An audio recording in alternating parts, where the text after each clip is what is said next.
दोस्तों जो आप लोगों का अंतराल भाग का जो पहला चैप्टर है सूरदास की झोपड़ी, इसमें सारा एमसीक्यू लेकर आया हूं, सारा सब्जेक्टिव क्वेश्चन लेकर आया हूं। वो कौन सा? जो पीवाईक्यू, यानी लगभग 10 से 12 साल के दरमियान जितना भी क्वेश्चन पूछे गए हैं इस टॉपिक से रिलेटेड, मैं आज आपके सामने एक एक करके सब्जेक्टिव भी बताने वाला हूं, ऑब्जेक्टिव भी बताने वाला हूं। और पढ़ने के बाद एग्जामिनर को कह देना है तेरे अंदर में दम, तो इससे बाहर क्वेश्चन पूछ के दिखाना सूरदास की झोपड़ी से, क्योंकि मेरे भाई इससे बाहर आपके एक भी क्वेश्चन छपेगा ही नहीं, ये मैं 500% की गारंटी देता हूं। अगर सूरदास की झोपड़ी से कोई सब्जेक्टिव क्वेश्चन आए, कोई ऑब्जेक्टिव क्वेश्चन आए, तो इससे बाहर आपके पेपर में नहीं छपेगी। लेकिन भाई आप लोग बेहतर तरीके से इसको समझने के, ठंडा क्या होता तो दुश्मनों का कलेजा कैसे ठंडा होता, बहुत क्वेश्चन है भाई। एक एक क्वेश्चन को आप लोगों को देखना है भाई, ठीक है ना।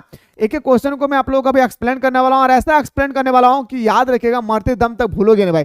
चलिए पहला क्वेश्चन पे आते हैं सर कि सूरदास की झोपड़ी किस उपन्यास का अंग है? तो कूद कूद के बताएंगे सर रंगभूमि। क्या बताएंगे सर? याद रखिएगा रंगभूमि। आइए सर अगला क्वेश्चन पे आते हैं, सुभागी किसकी पत्नी थी? तो बताएंगे सर सुभागी जो थी ना वो भैरव का पत्नी थी। किसका भाई? भैरव का पत्नी थी। ऑप्शन नंबर बी हमारा सही उत्तर हो जाएगा। अगला क्वेश्चन है सर, क्वेश्चन नंबर नेक्स्ट है कि 4 नंबर, झोपड़ी की आग को किस आग के समान बताएगा? झोपड़ी में जो आग लगी थी भाई सूरदास की झोपड़ी में, उसकी आग को किस आग के समान बताया गया था? तो बताएंगे सर, याद रखिए ईर्ष्या की आग की तरह। किसके भाई? तो ईर्ष्या की आग की तरह। आइए सर अगला क्वेश्चन पे आते हैं, सूरदास को किसके जल जाने का ज्यादा दुख हुआ? अच्छा, सूरदास की झोपड़ी जली थी ना भाई, तो सूरदास के जलने के बाद सबसे ज्यादा दुख, झोपड़ी जलने के बाद सबसे ज्यादा दुख किस चीज का जल जाना, उसका सबसे अफसोस जता हुआ था? पोटलीज का। याद रखिएगा, क्योंकि उन्होंने पोटली में पैसा जमा करके रखा था अपने मिठवा बेटा को शादी करवाने के लिए, और लोगों के कल्याण के लिए, लोगों के नैतिक उत्थान के लिए, कुआं खुदवाने के लिए। ठीक है, आइए सर अगला क्वेश्चन पे आइए, सूरदास की 3 अभिलाषाएं क्या थी भाई? सूरदास की 3 अभिलाषाएं थी, पितारों का पिंडदान करना, मिठवाओं का ब्याह करना, गांव के लिए कुआं बनाना। यानी ऑप्शन नंबर हमारे क्या जाएगी सर? ऑप्शन नंबर डी हमारा सही उत्तर हो जाएगा। मिठवा और सूरदास के बीच कौन सा रिश्ता था? तो बाप और बेटा का। याद रखिएगा, बाप और बेटा का। कौन सा रिश्ता था भाई? बाप और बेटा था। अगला क्वेश्चन पे आइए सर, अगला क्वेश्चन आपकी स्क्रीन पे है, क्वेश्चन नंबर नेक्स्ट का, ध्यान से सुनेंगे। भैरव को सूरदास के प्रति उकसाने का कार्य किसने किया था? अच्छा, भैरव को सूरदास के प्रति उकसाने का मतलब मेरे भाई एक होते हैं ना भाई दुश्मनी पैदा करने का, किसके कार्य था? तो बताएंगे सर वो जगधर का था। याद रखे भाई, किसको? जगधर का। ऑप्शन नंबर हमारा क्या जाएगी सर? बी हमारा सही उत्तर हो जाएगा। सूरदास की पोटली किसने चुराई थी? सूरदास की पोटली को चुराया था किसने भाई? याद रखिएगा भैरव ने। किसने चुराया था? भैरव ने सूरदास की पोटली को चुराया था सर। याद रखिएगा मेरे भाई, एक एक क्वेश्चन को एकदम निचोड़ करके याद रखना है, मरते दम तक मेरे भाई नहीं भूलोगे अगर सही तरीके से क्लास को देख लिए होंगे तो। भैरव ने सूरदास की झोपड़ी में आग क्यों लगाई? सूरदास से बदला लेने के लिए, सूरदास उसकी पोटली चुराने के लिए, सूरदास के नीचे दिखाने के लिए, या इनमें से कोई नहीं? तो मेरे दोस्तों याद रखिएगा, एक्चुअली भैरव का मकसद ये था ना कि मेरे भाई कि उसकी पत्नी जाकर वहीं पे छुप गई थी, और इसका खूनी दुश्मनी और ये था कि सूरदास से बदला लेने के लिए भाई। तो ऑप्शन नंबर हमारा याद रखिएगा बी ए हमारा सही उत्तर हो जाएगा। डैश से ज्यादा दीर्घजीवी को कोई वस्तु नहीं होता, तो आशा से ज्यादा आशा। हमारा किसने कहा था? सूरदास ने कहा था भाई आशा के बारे में। अरे एक झोपड़ी क्या है, अगर 100 भी झोपड़ी जलेगी मैं फिर भी घर बनाऊंगा। ये शब्द किसका था? सूरदास का था। अगला क्वेश्चन पे आइए सर, सूरदास की पोटली में कितने पैसे थे? 500 रुपए थे। याद रखिए 500 रुपए नहीं थे, 500 रुपए से कुछ अभाव अमाउंट में थे। याद रखिए भाई 500 रुपए से कुछ अभाव अमाउंट में थे, इसको याद रखना। अगला क्वेश्चन पे आइए सर, अभी सबसे पहले ऑब्जेक्टिव देख लीजिए, मैं अभी अंतिम में आप लोगों को सब्जेक्टिव भी बताने वाला हूं।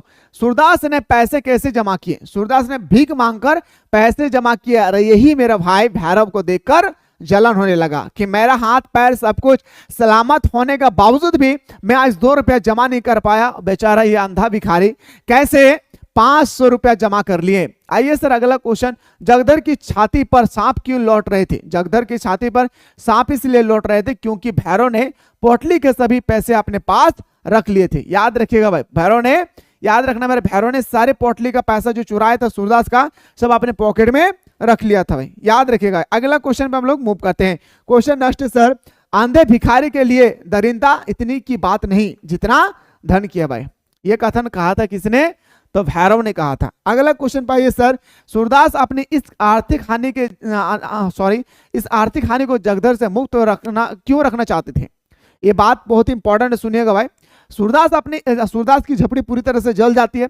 जलने के बाद वो जगधर से ये बात को मेरे भाई क्या करना चाहते हैं, गुप्त रखना चाहते थे। क्यों? क्योंकि एक गरीब के पास इतने पैसे होने की लज्जा की बात है भाई। गरीब के पास इतना पैसा होना लज्जा की बात है। गरीब के पास इतना पैसा होना क्या भाई, लज्जा की बात है। अगला क्वेश्चन, सुभागी कहां जाकर छुप गई थी? तो अमरूद के बाग में, घर के पीछे सूरदास के घर में। तो सूरदास की झोपड़ी में जाके छुप गई थी। याद रखिएगा मेरे भाई, सूरदास की झोपड़ी में जाके छुप गई थी। सुभागी कहां छुप कर बैठी थी? सूरदास के झोपड़ी में। ठीक है, ऑप्शन नंबर बी हमारा सही हो जाएगा। अगला क्वेश्चन, सुभागी ने सूरदास के पैसे लौटाने का वादा क्यों किया? सुभागी ने सूरदास के पैसे लौटाने का वादा क्यों किया? जब हमारा सुभागी को पता चला कि सूरदास बेचारा अंधा भिखारी जिनका घर पूरी तरह से जल गया है, उनका पैसा चुरा लिया है उनके हस्बैंड ने, उन्होंने कहा वादा करो कि पैसा लौटा दोगे। क्यों? क्योंकि उसे ऐसा लग रहा कि सूरदास के ऊपर विपत्ति उसी के कारण आई है। ऑप्शन नंबर ए हमारा सही उत्तर हो जाएगी। सूरदास अपने पुत्र और उसके मित्रों की बात सुनकर इस जीवन को वह क्या मान लेता है? खेल मान लेता है। अरे भाई जिंदगी क्या है भाई, एक तरह का खेल है भाई। जीवन क्या है भाई, एक तरह का खेल है। अगला क्वेश्चन पाइए सर, सूरदास के मन में अचानक से आशा की किरण किस प्रकार जगी? खेलते हुए बच्चों की बात सुनकर तू खेल में रोता है। याद रखिए, तू हर खेल में रोता है। बहुत इंपॉर्टेंट क्वेश्चन आया हूं और सच कह रहा हूं, ईमानदारी से एकदम शुरू से लेकर अंत तक देख लीजिए, ऑब्जेक्टिव का भी और सब्जेक्टिव का भी। यकीन मानिए है दम एग्जामिनर के तो वो इससे बाहर पूछ के दिखाएं अंतराल भाग का पहला चैप्टर सूरदास की झोपड़ी से। इसी तरह से मैं सारा चैप्टर को आप लोगों को जल्दी जल्दी में कवर करवा दे रहा हूं ताकि फाइनल एग्जाम की भी तैयारी आप लोग जल्दी से कर सकते हैं। तो चाहते थे एक बार फटाफट कमेंट कर दीजिए ना भाई, और शेयर नहीं करते भाई, वीडियो को शेयर किया कीजिए। शेयर करेंगे ना मेरे भाई, मेरे अंदर में मोटिवेट आएगी। और आप लोगों को तो सबसे पहले ये सोचना चाहिए मेरे भाई कि इतना दिन रात आप लोगों के लिए मैं मेहनत कर रहा हूं, तो आप लोगों का भी एक फर्ज बनती है कि आप लोग अपने फ्रेंड को जरूर शेयर करें। क्वेश्चन है सर, तो हम 100 लाख बार बनाएंगे इस कथन के संदर्भ में सूरदास का चरित्र किस प्रकार है? हार न मानने की प्रवृत्ति। सूरदास कभी भी हार नहीं मानते। सूरदास कहता है कि मेरे झोपड़ी में आग लगा है, मेरे माइंड पे नहीं, मेरे झोपड़े में आग लगा है, मेरे सीने पे नहीं। याद रखेगा। भैरव कौन था भाई? एक सामान्य निवासी था जिसकी सोच नकारात्मक था। भैरव जो था ना भाई, एकदम नकारात्मक नेगेटिव सोच था। कभी बोरा आसमान गिर जाएगी, कभी बोरा धरती के नीचे फट जाएगा, हम लोग घुस जाएंगे। सोच अलग अलग था उनका। ठीक है, सारा सोच नेगेटिव। जगधर कैसा व्यक्ति था भाई? जगधर जो व्यक्ति था ना भाई, वह लालची व्यक्ति था। जगधर क्या था भाई? मुझे भी दो नहीं तो मैं बोल दूंगा। किसी ने कहा था? जगधर नहीं। स्टोरी को मैंने बहुत बेटर तरीके से समझाया था। इनमें से क्या सूरदास का एक गुण है भाई? सूरदास का एक गुण है, एक दृढ़ निश्चित व्यक्ति था। याद रखिएगा भाई, एक दृढ़ निश्चित व्यक्ति था ना। ऑप्शन नंबर बी हमारा सही उत्तर हो जाएगा। आइए सर अगला क्वेश्चन, भैरव ने सूरदास के घर में आग क्यों लगाई? भैरव ने सूरदास के घर में आग क्यों लगाई? ईर्ष्या के कारण, धोखे के कारण, मित्रता के कारण, खेल में हारने के कारण? तो बताएं ईर्ष्या के कारण। क्यों भाई? क्योंकि उसकी वाइफ जो है वहीं पे जाके छुप गई थी। सूरदास की झोपड़ी किस विधा में लिखा गया है? उपन्यास है भाई। याद रखिएगा आपसे, ऑप्शन नंबर बी हमारा सी हमारा राइट आंसर हो जाएगा। क्या भाई? उपन्यास। क्या हो जाएगा भाई? उपन्यास इसका राइट आंसर हो जाएगी। अगला क्वेश्चन है सर, सूरदास की झोपड़ी का रचनाकार कौन है? तो बताएंगे सर प्रेमचंद, मुंशी प्रेमचंद। याद रखिएगा भाई, इसको हम लोग कभी कभी धनपत राय के नाम से भी जानते हैं। मुंशी प्रेमचंद का एक और नाम है धनपत राय। क्या भाई? मुंशी प्रेमचंद का और एक नाम है हमारा धनपत राय। इसको भी याद रखिएगा। सूरदास की झोपड़ी में सूरदास कौन है भाई? तो अंधा भिखारी। याद रखिएगा, सूरदास की झोपड़ी में सूरदास कौन है? एक अंधा भिखारी। ऑप्शन नंबर हमारा सी इसका राइट आंसर हो जाएगी। अगला क्वेश्चन है सर, निंद्रा अवस्था में भी डैश जगती रहती है। अच्छा, निंद्रा अवस्था में भी लोग कैसे जागता है भाई? देखिए होंगे भाई, मगरमच्छ को आंख बंद करके रखा है लेकिन फिर भी उसका दिमाग खुला हुआ रहता है। वो याद रखिएगा, उपचेतना। क्या बताएंगे मेरे भाई? उपचेतना। यानी ऑप्शन नंबर बी हमारा सही उत्तर हो जाएगा। अगला क्वेश्चन पर ये सर, अगला क्वेश्चन है, झोपड़ी जलने पर सूरदास की दशा कैसी थी? तो याद रखिएगा, नए एक होता है ना भाई कि मेरा झोपड़ी जला हुआ अन्यायपूर्ण होगा। वो न्याय हाँ मतलब न्याय करना चाहते हैं भाई, वो निराशपूर्ण। ऑप्शन एक होता है ना भाई कि चलो झोपड़ी जल गया तो थोड़ा समय के लिए तो निराश जताना होगा ना भाई। तो ऑप्शन नंबर हमारा बी हमारा सही उत्तर हो जाएगी। छाती पर सांप लौटना का मुहावरा क्या है भाई? ईर्ष्या करना। क्या भाई? याद रखिएगा, ईर्ष्या करना। क्या बताएंगे गुरु भाई? याद रखिएगा मेरे शेर सरनियों, ईर्ष्या करना। आइए सर अगला क्वेश्चन में बताते हैं, चूल्हा ठंडा क्या होता तो दुश्मनों का कलेजा कैसे ठंडा होता है, इसका क्या अर्थ है भाई? नायक नाम का, ये नायक नाम। पेपर उठाकर देखेंगे मेरे प्यारे, लगभग 10 साल का प्रीवियस पेपर उठाकर देखेंगे, एक भी क्वेश्चन इससे बाहर नहीं पूछा गया है। ये वीडियो को बनाने के लिए कितना मेहनत करना पड़ा है मेरे भाई, वो तो सिर्फ हमें और हमारे टीम को पता है। देखिए हंस भी रहा है भाई, कितना मेहनत करना पड़ा है वो तो हम सभी को पता है। इसलिए मेरे दोस्त जितना ज्यादा हो सके आप लोग शेयर कीजिए अपने दोस्तों को। तुम खेल खेल में रोते हो, यह बात किसने किससे कही? घीसू ने, याद रखिए मेरे भाई, घीसू ने मिठवा से। ऑप्शन नंबर ए हमारा क्षेत्र हो जाएगी। गरीब की हाय बड़ी जानलेवा होती है जनाब, यह कथन किसका था? जगधर का। किसने कहा था जगधर को? जगधर भैरव को कहा था। जगधर लालची इंसान था ना भाई, इसलिए। अगला क्वेश्चन है, भैरव की चरित्र विशेषता क्या थी? तो भरी जो हमारा भैरव था भाई वो ईर्ष्या सालू था, ईर्ष्या था भाई, जलनशील था। ठीक है, अगला क्वेश्चन देखिए सर, क्वेश्चन नंबर नेक्स्ट। अगला क्वेश्चन है कि जगधर के मन में ईर्ष्या का भाव क्यों उत्पन्न हुआ? धन के लालच के कारण। याद रखेगा, जब जगधर जो मेरे भाई जो हमारा भैरव जो थे उनके पोटली जब चुराया था, जब जगधर को हिस्सा नहीं दिया तो उसके मन में आ गया लालचीपन, उसी समय मेरे भाई हो गया इसका क्या? जलनशील। अगला क्वेश्चन, रात में कितने बजे अकस्मात सूरदास की झोपड़ी में आग की ज्वाला भड़की थी? रात में, रात 2 बजे भाई। कितना बजे? रात 2 बजे। इतना डीपली क्वेश्चन पूछेगी भाई आपसे। ठीक है, चोरी किसके घर में हुई थी? जब सब कुछ सो गया था, सो गया था भाई, सो गया था। तो ठाकुरदान, क्या भाई? चोरी किसके घर में हुई थी? जब सब कुछ सो गया था। अब यहाँ पे चोरी की बात आई भाई, ठाकुर दीन। ऑप्शन नंबर सी हमारा सही हो जाएगा। जगधर जब भैरव से मिलने पहुंचा तो भैरव क्या रहा था भाई? क्या कर रहा था? हुक्का पी रहा था। जगधर जब भैरव से मिलने के लिए गया तो मेरे माल पिएंगे, हाँ मैं तो माल पीऊंगा, वही मेरे भाई वो हुक्का पी रहे थे। क्या भाई? हुक्का समझ में आ गया ना, बीड़ी की तरह होती है, हाँ मत पिया कीजिए आप लोग।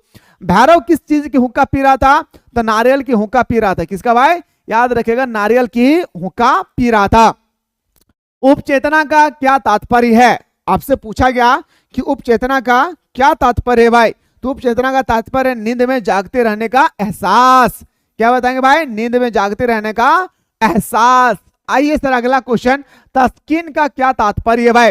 तस्कीन का तात्पर्य याद रखेगा तसलील और दिलासा। एक होता है ना भाई, अरे चुप चुप चुप चुप चुप चुप चुप, तुम्हारा घर सही हो जाएगा, चुपचाप हो जाओ। एक होता है ना तसल्ली देना भाई, शांत करवाना एक प्रकार का कहा जाए तो। ठीक है, अगला क्वेश्चन, भूबल का अर्थ क्या होता है भाई? तो बताएंगे सर ऊपर राख नीचे आग। याद रखेगा, भूबल का अर्थ होता है ऊपर राख नीचे आग। गुनाह बेलज्जती नहीं रहना से क्या तात्पर्य है? तो बताएंगे सर बिना किसी लाभ के गुनाह नहीं करना। लाभ नहीं होगा तो गुनाह नहीं करेंगे भाई। आइए सर अगला क्वेश्चन में बात करते हैं, पेट की था लेने से क्या तात्पर्य है? मैं फिर से कह रहा हूं, ये तो मैं आप लोगों को ऑब्जेक्टिव क्वेश्चन बता रहा हूं। अगर आप चाहते हैं कि सर इन बचा हुआ 2 महीना में हमें जबरदस्त तरीके से तैयारी करना है तो मेरे भाई आप लोग कुछ नहीं करना है, सबसे पहले प्ले स्टोर को ओपन कीजिए, सर्च कीजिए मिसाइल क्लासेस के एप्लीकेशन को। सर्च करने के बाद जल्दी से आप लोग कमेंट सेक्शन में मेरे भाई डिस्क्रिप्शन बॉक्स में एक्चुअली मैं लिंक देकर रखा हूँ। सर्च करने के बाद मिसाइल क्लासेस आपको डाउनलोड करें। डाउनलोड करने के बाद आप लोग जो क्रैश कोर्स है उस क्रैश कोर्स को ज्वाइन करें, क्योंकि वहां पे क्रैश कोर्स का क्लास हमारे यहाँ पे सुबह और शाम दोनों टाइम ऑनलाइन क्लास चलती है, जहां पे मेरे भाई जबरदस्त तरीके से मैं आप लोगों को एक एक करके आप लोगों को सारा इंपॉर्टेंट क्वेश्चन बताता हूं एग्जाम 2025 के अकॉर्डिंग। तो लेट ना करें, जाएं, ज्वाइन करें और आनंद ले हमारे साथ सुबह शाम दोनों टाइम पे। क्वेश्चन है सर, पेंट की था लेना से क्या तात्पर्य? अंदर की बात जानना। याद रखिए, अंदर की बात जानना। अगला क्वेश्चन है, विजय गर्व की तरंग से लेखक का क्या तात्पर्य है? तो बताएंगे सर उपयुक्त सभी, विजय की खुशी और खुशी की उमंग। अगला क्वेश्चन है सर, क्वेश्चन नंबर नेक्स्ट है कि मसंग से क्या तात्पर्य है? तो बताएंगे सर मेहनत करना, परिश्रम करना। ऑप्शन नंबर हमारा बी इसका राइट, सॉरी सी इसका राइट आंसर हो जाएगी। उद्दृष्टि से क्या तात्पर्य है भाई? तो बोलते निश्चित और निर्धारित करना। अगला क्वेश्चन है, ईमान बेचना से क्या तात्पर्य है? व्यक्ति व्यवस्था के कारण झूठ या गलत आचरण ना करना। ये तो सर आप लोगों का सर ऑब्जेक्टिव क्वेश्चन क्या था प्यारे? ये तो आप लोगों का ऑब्जेक्टिव। अब आते हैं सर सब्जेक्टिव की बात करते हैं, फटाफट हम लोग एक बार सब्जेक्टिव क्वेश्चन को देख लेते हैं कि आखिर सब्जेक्टिव हमारे एग्जाम पे कैसे पूछी जाएगी। तो चलिए मेरे भाई पहला क्वेश्चन हम लोग बात करते हैं, चूल्हा ठंडा क्या होता? तो कलेजा। तो दुश्मनों का कलेजा कैसे ठंडा होता? नायक राम जो थे भाई उन्होंने इस कथन के बारे में क्या विवेचना किए? ये सब क्वेश्चन मेरे भाई अगर आप लोग देखना चाहते हैं तो जल्दी से एक बार आप लोग जल्दी से कमेंट कीजिए कि सर सब्जेक्टिव क्वेश्चन भी दिखाइए। मैं आप लोगों को अगला वीडियो में सब्जेक्टिव क्वेश्चन भी आप लोगों को दिखाने की कोशिश करूंगा। फिलहाल हम लोग मिलते हैं नेक्स्ट वीडियो में।